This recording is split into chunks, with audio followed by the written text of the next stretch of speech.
Grade 12 STEM A St. Rita Acacia. For today, I will be explaining how to read distances on a map. But before that, let us define what is a map. A map is a symbolic representation of selected characteristics of a place, usually drawn on a flat surface. Some common features of maps include scale, grids, and symbols. So how do you read a map? First, you need to choose the right type of map for your purpose. In orienteering, a topographical map is best and the most suitable. Second, you need to understand the map's features. That includes legends, title, grid references, the north arrow, and scale. Scales can be pictorial, such as ruler bar scales, or written in words and numbers. Most common scales are represented in ratios such as 1:50,000 and 1:25,000. 1:50,000 means that for every centimeter on the map, there are 50,000 centimeters in real life. These maps are broken up into grids, with each box measuring 2 centimeters. That means for every full box on the map, it covers 1 kilometer in real life. On the other hand, maps with a ratio of 1:25,000, meaning 1 centimeter on the map is equal to 25,000 centimeters in real life, are broken up into grids, with each box of the grid measuring 4 centimeters. That means for every full box on the map, it again covers 1 kilometer in real life. These maps are more detailed and show features such as trees and rocks on the ground.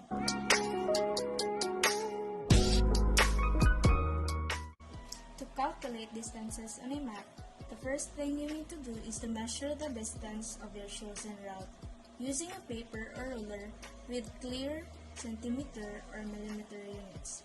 A piece of string may also do. Just shape it along the route you want to measure and mark where the route ends.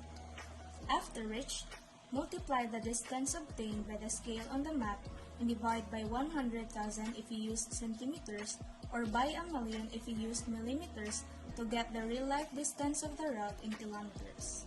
Should the distance be required in meters, then you will divide centimeters by 100 or millimeters by 1,000.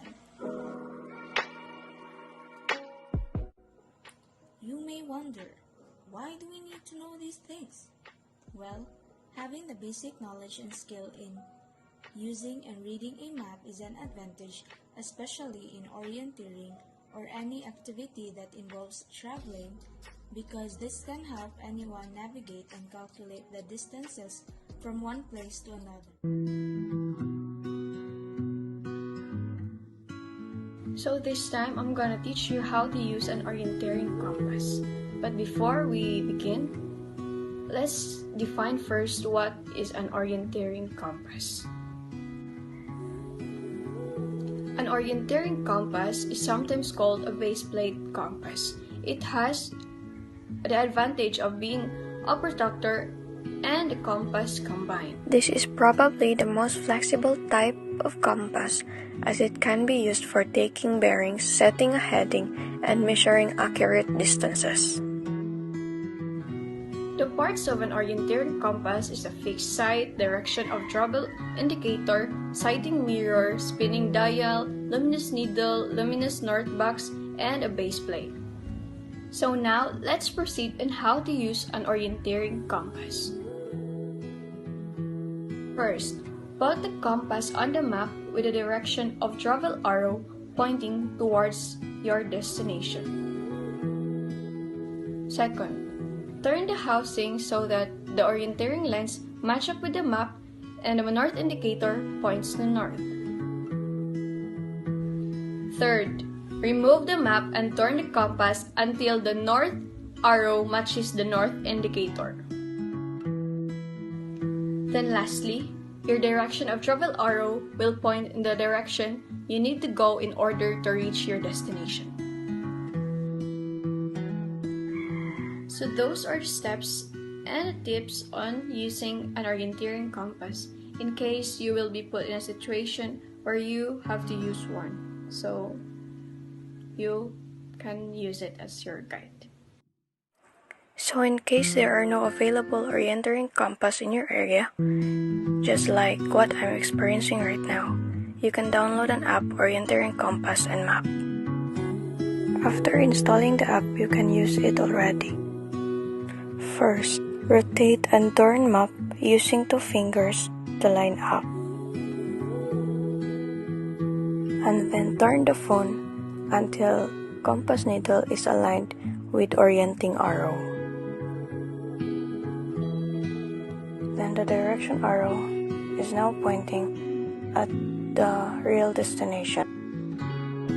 So even if you turn your phone, the direction will never change since it is locked and you will be directed to your destination.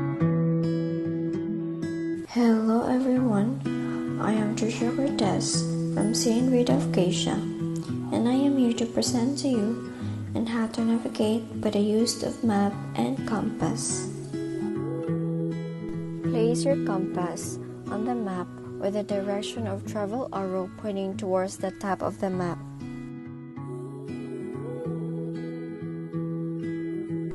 Rotate the bezel so that north is lined up with the direction of travel arrow. Slide a base plate until one of its straight edges aligns with either the left or right edge of your map. The direction of travel arrow should still be pointing towards the top of the map.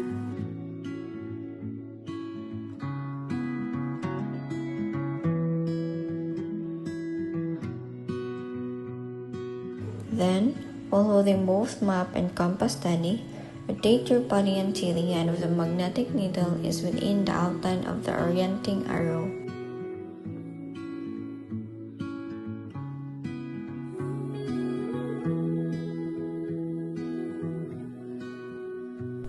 Now, you have the map oriented correctly and can identify nearby landmarks in it.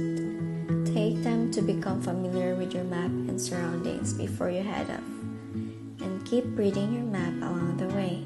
Stay found is far easier than finding yourself after you're lost.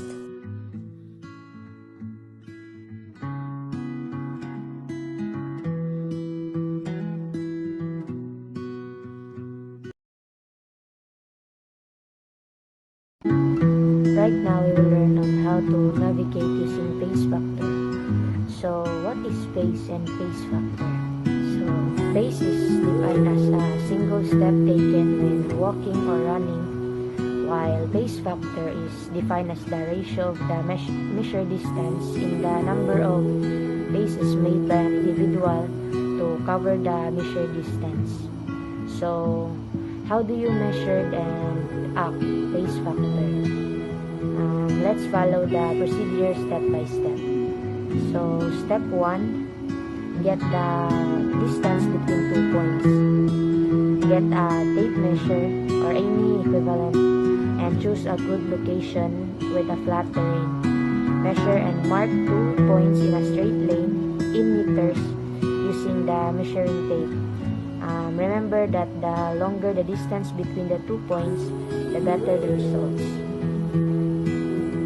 Step 2, make 3 trials to get pace and time. From the first point in the line, together count and time in seconds your pace using a stopwatch. Just walk the normal way you walk. Don't be bothered by counting. If it helps better to have someone to assist you, then do it. Record the total number of paces and time duration. Make at least 2 or more trials. And lastly, step 3. Average the results. Average the results for paces and time separately. Thank you for listening.